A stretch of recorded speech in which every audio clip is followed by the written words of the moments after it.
Balloon নিবে গো, balloon balloon নিবে। এই পক্ষীগুলো কি কেউ বেলুন নেয়ার নেই? মনে হচ্ছে আরো সামনে এগিয়ে যেতে হবে। এই বলে অপরিচিত এক মানব কন্যা লতা বেলুন নিয়ে সামনের দিকে এগিয়ে যায়। এই কনক, ফুটবলটা এদিকে দে, আমার কাছে দে। আমাদের একটা গোল দিতেই হবে। আমি তোকে বল দিব না, আমি নিজেই গোল দিব। কনক বল নিয়ে সামনের দিকে এগিয়ে যায়, কিন্তু সে গোল দিতে পারে না। দেখলি তো, তোর দ্বারা কিচ্ছু হবে না। সামান্য একটা গোল পর্যন্ত দিতে পারলি না। নিজে যে কত পারতি তা আমার ভালো করে জানা আছে, তাই আমাকে একদম জ্ঞান দিতে আসবি না। আমি তোর থেকে খেলাটা ভালোই পারি। কত যে পারিস তা তো দেখতে পারলাম। এত সহজ একটা গোল তাও দিতে পারলি না, শুধু মুখে বড় বড় কথা। এই তোর থামবি? হ্যাঁ, এই বাকিরা চলে যাও তো, আজ আর খেলাই হবে না। তুই সবাইকে তাড়িয়ে দিলি কেন পারুল? তোরা দুজন যা শুরু করেছিস তাতে আজ আর খেলাই হতো না।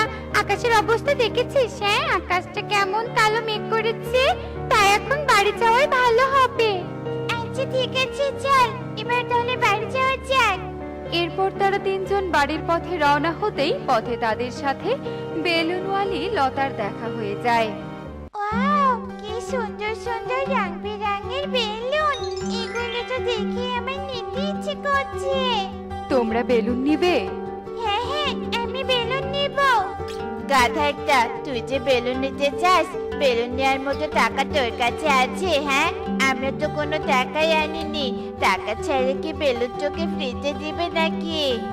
কেন দিব না, অবশ্যই দিব।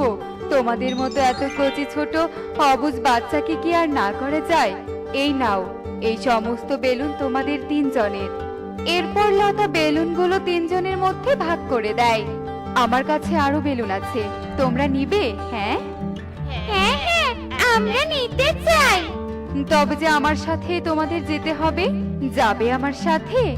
লতার কথায় বাচ্চারা রাজি হয়ে যায় আর তারা লতার সাথে যেতে শুরু করে। হ্যালো টোনা, তোমাকে জানাটা কিনতে বলেছিলাম, কিনেছো? হ্যাঁ হ্যাঁ, কিনেছি গো, কিনেছি। আর শোনো, আসার সময় টুকিকে মাঠ থেকে নিয়ে এসো, মেয়েটা এখনো বাড়ি ফেরেনি। আচ্ছা আচ্ছা, ঠিক আছে, আমি নিয়ে আসবো। কথা বলা শেষ করে টোনা আবারও সাইকেল চালাতে শুরু করে। আর হঠাৎ তার নজরে লতা সহ তিন পাখির ছানাকে চোখে পড়ে। কি ব্যাপার? টুকি, কনক, পারুল বেলুন হাতে ওই মানব কন্যার সাথে নদীর পথের দিকে যাচ্ছে কেন?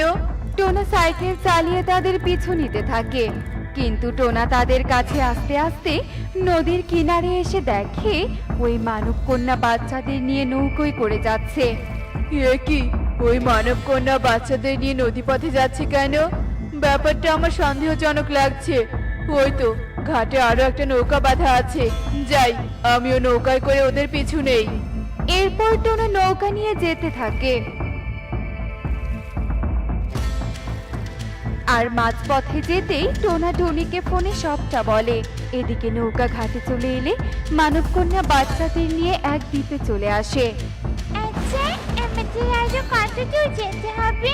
তুমি আমাদের বেলুন দিবে না? পাজুল, আমরা কি এনার সাথে এসে ভুল করলাম নাকি রে? কনক, পাজুল, সামনে তাকিয়ে দেখ, ওটা কি? আরে, এটা তো একটা বেলুনে বাঁধা সোনার ঘর। কি সুন্দর ঘরটা!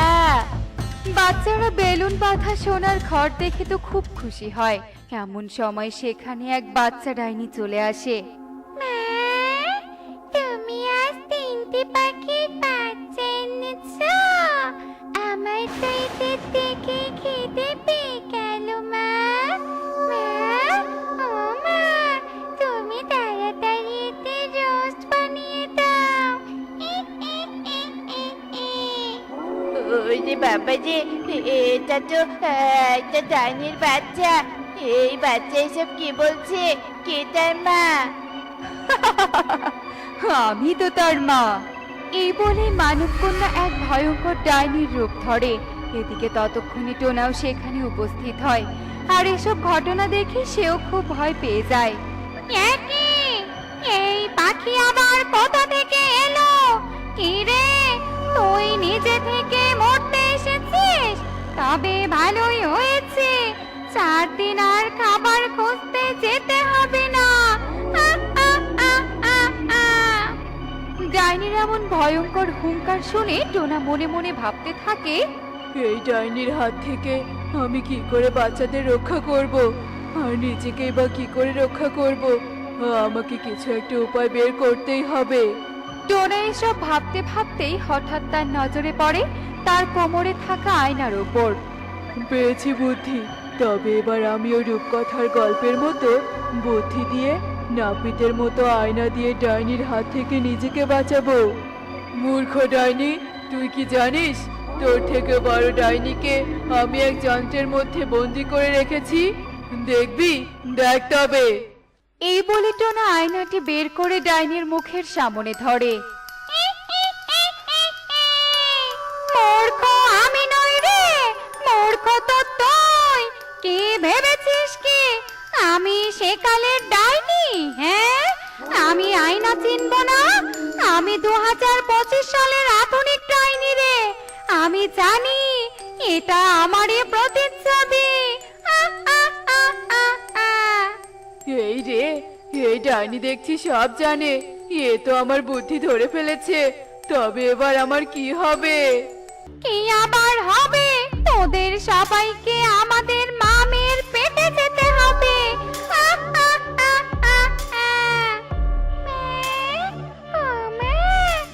এবারে কি তবে রান্না করবে? যদি রান্না করো তবে আমি অনলাইনে কিছু বাজার অর্ডার দেই। তেল মশলা যে কিচ্ছু নেই। হ্যাঁ হ্যাঁ, তুই কি কি অর্ডার দিবি দে, আমি এদের একজনকে কাল রান্না করব। আজ শরীরটা বড্ড ক্লান্ত লাগছে, তুই অর্ডার দে, আমি এদের ঘরের ভেতর খাঁচায় বন্দি করে রাখছি। এরপর ডাইনি পাখিদের ঘরের ভেতর খাঁচায় বন্দি করে রাখে। আর এদিকে টুনি বনের কিছু পাখিকে নিয়ে আদিকালের বুদ্ধি বুড়ির কাছে আসে। বুদ্ধি বুড়ি, আমার স্বামী টোনা আমাকে ফোনে এক মানব কন্যার কথা বলেছিল। সে নাকি বাচ্চাদের বেলুন দিয়ে নদীর পথে নিয়ে যাচ্ছিল। ব্যাপারটা আমার সন্দেহজনক লেগেছিল। তারপর দেখি টোনা আর যোগাযোগ করছে না, তাই তো ছুটে আপনার কাছে এলাম বুদ্ধি বুড়ি। কি বেলুন? তবে কি এটা সেই ডাইনি? বুদ্ধি বুড়ি, তবে ওই ডাইনির হাত থেকে আমরা কি করে সবাইকে রক্ষা করব? একটা উপায় আছে। ওই ডাইনি গঙ্গা জলকে খুব ভয় পায়, আর তার মেয়েও গঙ্গা জলকে ভয় পায়। তোদের ওই ডাইনির ওপর গঙ্গা জল ছেটাতে হবে। তারপর তারা যখন ভেত হবে তখন এই জাদু জল তাদের ওপরে ছিটিয়ে দিবি, তবে ওরা দুজন ধ্বংস হয়ে যাবে। এরপর পাখিরা গঙ্গা জল ও বুদ্ধিপুরীর জাদু জাল নিয়ে ডাইনির বেলুনে বাঁধা সোনার ঘরের উদ্দেশ্যে রওনা হয়ে পড়ে। পরের দিন হতেই ডাইনি যখন পাখিদের ধরে রান্না করতে যাবে তখনই টুনি কাকুলি সুখী সেখানে হাজির হয়। আরে আরে, এরা আবার কোত্থেকে এলো? ডাইনি কিছু বোঝে ওঠার আগে টুনি ডাইনি আর তার কন্যার উপর গঙ্গা জল ছেটাতে থাকে। একে একে আমি এত দুর্বল হয়ে পড়ছি কেন? নড়তেই পারছি না। কাকুলি, আর দেরি করিস না, জাল ছুঁড়ে মার। কাকুলি ডাইনি আর তার বাচ্চার উপর জাল ছুঁড়ে মারতেই তারা ধ্বংস হয়ে যায়, আর সবাই ডাইনির হাত থেকে রক্ষা পায়। তো বন্ধুরা, দেখলে তো লোভে পড়ে অপরিচিত কারো সাথে গেলে কি হয়। তোমরা কিন্তু একদম অপরিচিত কারো কাছ থেকে কোনো জিনিস নেবে না, আর তাদের সাথে কোথাও যাবে না। এমনই সব মজার মজার শিক্ষণীয় টুনি পাখির গল্প দেখতে আমাদের সাথেই থেকো। আর গল্পটি কেমন হয়েছে তা কমেন্টে জানাতে ভুলো না কিন্তু। Bye bye. আজ ধরতে যাচ্ছ, ভালো কথা। আজ যেন আবার অল্প দামে মাছ দিয়ে এসো না। বনের সবাই তোমাকে হাবাগোবা পেয়ে বোকা বানিয়ে অল্প টাকায় মাছ কেনে। এভাবে চললে তো আমাদের সংসারে চলবে না। কিন্তু বউ, আমি কি করব? সবাই আমাকে টাকা দেয় আর একটা করে মাছ নিয়ে যায়। এখন থেকে আর সে সুযোগ দিবে না। আগে মাছের দাম দর করবে, তারপর মাছ বিক্রি করবে, বুঝতে পেরেছো? ঠিক আছে বউ, তুমি যা বলেছো আমি সেটাই শুনবো। তবে এবার আমি যাই বউ, বেলা হয়ে যাচ্ছে। কতদিনের শখ ছিল আমি এভাবে নদীতে গোসল করব। অবশেষে আমার শখ পূরণ হলো, আমি নদীতে গোসল করতে নামলাম। আপনার সাথে আমাদেরও আজ নদীতে গোসল করার ইচ্ছাটা পূরণ হলো রানী পরি। আমরাও তো এতদিন অপেক্ষা করছিলাম কবে আপনি আমাদের নিয়ে নদীতে গোসল করতে আসবেন। লালপরি একদম সত্যি কথা বলেছে, নদীতে গোসল করতে এসে আজ ভীষণ মজা হলো। তাই নাকি? তবে গোসল তো শেষ, আর অনেক হাসি মজাও হলো। চলো এবার পরিরাজ্যে ফিরে যাই, এভাবে এখানে বেশিক্ষণ থাকা আমাদের জন্য নিরাপদ নয়। রানী পরীর নির্দেশে পরীরা উড়াল দিতে শুরু করে, আর জল থেকে উঠে যাওয়ার পথেই রানী পরীর হাত থেকে একটা চুড়ি খুলে পড়ে, কিন্তু রানী পরী সেটা বুঝতে না পেরে চলে যায়। বাহ, চুড়িটা তো খুব সুন্দর জলজল করছে। এই চুড়িটা এখানে কে ফেলে গিয়েছে? আমার বউ এই চুড়ি দেখলে নিশ্চয়ই অনেক খুশি হবে। মাছ ধরা বাদ, আমি আগে এই চুড়িটা নিয়ে বাসায় যাই। আজকাল নিজেকে বড্ড ব্যর্থ মনে হয়। এতদিন থেকে আমি তন্ত্র মন্ত্র চর্চা করছি, অথচ আজ অবধি নিজের স্বার্থ হাসিল করতে পারলাম না। এই বনে তো প্রথমবার এলাম, এবার দেখি কিছু করতে পারি কিনা। ঈগল যখন স্বার্থের চিন্তা করে উঠছিল, ঠিক তখনই টোনার সাথে দেখা হয়। আর ঈগল টোনার হাতে চুড়িটা দেখেই সবটা বুঝতে পারে, আর ঈগল টোনার পথ আটকায়। এ কি, তুমি আমার পথ আটকালে কেন? আর তোমার পরিচয় বা কি? আমি তো আগে তোমাকে দেখিনি। আমার পরিচয় তোকে জানতে হবে না, আগে তুই এই চুড়ি কোথায় পেয়েছিস? তুই জানিস এটা কার চুড়ি? আমি অত কিছু জানবো কি করে? আমি তো এই চুড়ি নদীর ঘাটে কুড়িয়ে পেয়েছি। কিন্তু তুমি এভাবে হা করে চুড়ির দিকে তাকিয়ে আছো কেন? কারণ আমি চুড়িটা চিনতে পেরেছি। তুই আমাকে এই চুড়িটা দিয়ে দে, তার বিনিময়ে আমিও তোকে একটা অদ্ভুত জিনিস দেব। তুমি আমাকে অদ্ভুত জিনিস দিবে মানে কি? এই চুড়ি আমি তোমাকে কেন দিব? কারণ এটা একটা ডাইনির চুড়ি। ডাইনির চুড়ি তোর কাছে থাকলে তুই বিপদে পড়বি। যদিও বা তুই এখনো বিপদের মধ্যেই আছিস, ডাইনি যে কোনো সময় এসে তোর ঘাড় মটকাতে পারে। হ্যাঁ, বলছো কি? আমি চুড়িটা তোমায় দিচ্ছি, কিন্তু ডাইনির কবল থেকে বাঁচবো কি করে? সে ব্যবস্থাও আমি করছি, আগে তো চুড়িটা দিয়ে দে। এই নে, এই রঙিন পেয়ারাটা তোর কাছে রাখ। এই রঙিন পেয়ারা যতদিন তোর কাছে থাকবে তুই ততদিন নিরাপদে থাকবি। সত্যি বলছো? তবে দাও দাও, তুমি আমার বড্ড উপকার করলে, তোমায় অনেক ধন্যবাদ। হা হা হা হা হা। বোকা পাখি, কত সহজে বিশ্বাস করলো এটা ডাইনির চুড়ি, অথচ সে বুঝলোই না এটা রানী পরীর চুড়ি। আর এই চুড়িকে কাজে লাগিয়ে আমি আমার স্বার্থ হাসিল করব। হা হা হা হা হা। তান্ত্রিক ঈগল হাসতে হাসতে রানী পরীর চুড়িটা নিয়ে উড়াল দেয়, আর উড়তে উড়তে ঈগল পরিরাজ্যে চলে যায়।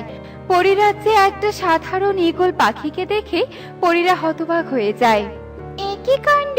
পরিরাজ্যে একটা সাধারণ পাখি এলো কোত্থেকে? কোনো পাখির পক্ষে তো এতটা পথ উড়ে আসা সম্ভব নয়, আর পরিরাজ্যে সাধারণ পাখি প্রবেশ করাও তো অসম্ভব। কে তুমি? তবে তুমি বহুরূপী নাকি? হা হা হা হা হা। আমি কোনো বহুরূপী নই, আমি তান্ত্রিক ঈগল, আর এই চুড়ির সাহায্যে এতটা পথ অতিক্রম করেছি। হা হা হা হা হা। হে কি, এটা তো রানী পরীর হাতের জাদুকরি চুড়ি। এই চুড়ি তুমি কোথায় পেলে? দাও বলছি, এক্ষুনি আমাকে এই চুড়িটা দিয়ে দাও। আমি কি এই চুড়ি দিতে এত কষ্ট করে পরিরাজ্যে এসেছি নাকি? আমি তো এসেছি রানী পরীকে বন্দি করে নিয়ে যেতে। হা হা হা হা হা। রানী পরীকে আমার হুকুমের দাসী বানাতে। হা হা হা হা হা। কি এত বড় সাহস তোমার? তুমি এসেছো আমাদের রানী পরীকে বন্দি করতে? তবে আজ তোমার বিনাশ নিশ্চিত। রাগে গজগজ করতে করতে লাল আর নীল পরী জাদুর মাধ্যমে আক্রমণ করলে ঈগল ও পরীর চুরির মাধ্যমে লাল পরী ও নীল পরীকে আক্রমণ করে। আর ঈগলের আক্রমণে লালপরি ও নীলপরি আহত হয়ে যন্ত্রণায় কাতরাতে থাকে। লালপরি ও নীলপরির চিৎকার শুনে তখনই সেখানে পরিরানী আসে। কি হয়েছে? কে চিৎকার করছে? হে কি, এমন হাল হলো কি করে তোমাদের? আর তুমি এখানে কি করছো? আমি দুই পরীকে আহত করেছি, আর এবার তোমাকে বন্দি করে নিয়ে যাব।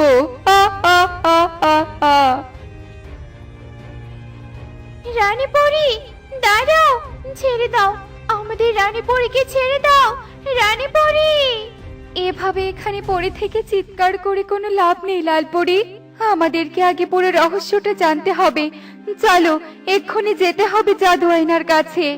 এরপর লালপরি আর নীলপরি কোনো রকমে জাদু আয়নার কাছে যায়, আর দুজনে মিলে জাদু আয়নায় হাত রাখতেই রানীপরীর চুড়ি হারানোর পুরো দৃশ্য ভেসে ওঠে। ওরে বোকা পাখি, একটা রঙিন পেয়ারার জন্য জাদুর চুড়ি দিয়ে দিল। এবার তবে আমরা ওই পাখির কাছে যাব আর রঙিন পেয়ারাটা নিব। তারপর তান্ত্রিক ঈগলের জাদুর ফল দিয়ে তান্ত্রিককে শেষ করে দিব। তুমি ঠিক বলেছ, যেভাবেই হোক রানীপরীকে মুক্ত করতেই হবে। এ কথা বলেই নীলপরি ও লালপরি টোনার বাসায় যাওয়ার জন্য উড়াল দেয়, আর বাসায় গিয়ে টোনাটুনির সামনে সব কথা খুলে বলে। ওরে বোকারে, তুমি আবার বোকামি করেছো, আর তোমার জন্য রানী পরে বিপদে পড়েছে। ইচ্ছে করছে তোমার ঘাটটা মটকে দেই। এ কি, এই একই ভয় তো ওই ঈগলও আমাকে দেখিয়েছিল। ডাইনি নাকি আমার ঘাড় মটকাবে। চুপ করো, তোমার ন্যাকামি আর শুনতেই চাই না। এবার ওই রঙিন পেয়ারা কোথায় রেখেছো? জলদি দাও, নয়তো সত্যি সত্যি তোমার। না না বউ, দিচ্ছি দিচ্ছি। রঙিন পেয়ারা তো পেলাম, চলো এবার এই পেয়ারাটাকে বিষাক্ত করে দেই। তারপর এই পেয়ারা তান্ত্রিক ঈগলকে খাওয়াতে হবে। সেটা তো বুঝলাম, কিন্তু ঈগলকে পেয়ারা খাওয়াবে কে? আমাদের দেখলে তো খাবেই না। সে দায়িত্ব আমার উপর ছেড়ে দাও। আমার স্বামী যখন বোকামি করেছে, সেই বোকামির দায় আমি বহন করব। যে করেই হোক এই পেয়ারা আমি তান্ত্রিককে খাওয়াবই। টুনির কথায় লালপরি নীলপরি আশ্বস্ত হয়ে জাদু বলে পেয়ারাটাকে বিষাক্ত করে দেয়, আর রঙিন পেয়ারাটা নীল পেয়ারায় পরিণত হয়। তারপর পরিদের দেয়া ঠিকানার উদ্দেশ্যে টুনি উড়াল দেয়। ছেড়ে দাও, আমাকে মুক্ত করে দাও। এখানে থাকতে যে আমার বড্ড কষ্ট হচ্ছে, আমার দম বন্ধ হয়ে যাচ্ছে। লাগুক, আমি তো তোকে কষ্টই দিতে চাই, যাতে তুই আমার কথা শুনিস। আ আ আ আ আ। তান্ত্রিক বাবা, সর্বনাশ করেছি। এই নীল পেয়ারা ছিঁড়ে নিয়ে কেমন জানি অসুস্থ হয়ে যাচ্ছি। মনে হয় এই পেয়ারা বিষাক্ত। কি যাতা বলছিস? পেয়ারা নীল হলে কি বিষাক্ত হয়ে যায় নাকি? দাঁড়া, আমি এক্ষুনি খেয়ে দেখছি। এটা দেখে তো মনে হচ্ছে এটা সাধারণ পেয়ারা। দে তো দেখি। ঈগল পেয়ারাটা টুনির হাত থেকে ছো মেরে নেয় আর খেতে থাকে, কিন্তু পেয়ারাটা শেষ না হতেই ঈগল লুটিয়ে পড়ে, আর মুখ দিয়ে ফেনা পড়তে পড়তে সে মারা যায়। অমনি বোতল ফেটে গিয়ে পরি মুক্ত হয়, আর পরিটা চুড়ি তুলে নিয়ে হাতে দেয়। ততক্ষণে লাল পরি ও নীল পরি সেখানে চলে আসে, আর রানী পরি সবটা বুঝতে পারে। বুঝতে পেরেছি, তুমি ইচ্ছে করে ঈগলকে পেয়ারাটা খাইয়ে শেষ করে দিয়েছো, আমাকে মুক্ত হতে সাহায্য করেছো। তোমাকে তো এর উপহার দিতেই হবে। রানী পরি জাদু করে টুনিকে হাড়ি ভর্তি সোনার মোহর দেয়। দেখলে তো বন্ধুরা, সব ব্যাপারকে তুচ্ছ করতে নেই।